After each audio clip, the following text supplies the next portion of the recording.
រាជសីហ៍មិនចង់ប្រឡាក់លាមកទៅមិនព្រមច្បាំងប្រកល់ជាជំនះឲ្យជ្រូក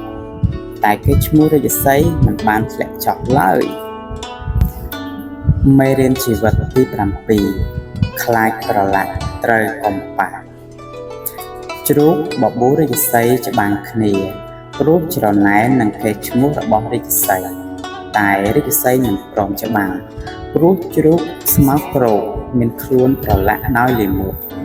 រាជសីហ៍មិនចង់ប្រឡាក់លាមកទើបមិនព្រមច្បាំងប្រកល់ជ័យជំនះឲ្យជ្រូកតែគេឈ្មោះរាជសីហ៍មិនបានធ្លាក់ចុះឡើយពេលខ្លះមនុស្សល្អក៏ត្រូវចាំបាច់ធ្វើប្រងើយជាមួយមនុស្សអាក្រក់ដែរមិនព្រមប្រឆាំងតបនេះមិនមែនព្រោះខ្លាចតស៊ូមិនបានទេតែព្រោះខ្លាចប្រឡាក់ប្រឡូកនៅគ្រឿងសៅម៉ងផ្សេងនោះឯង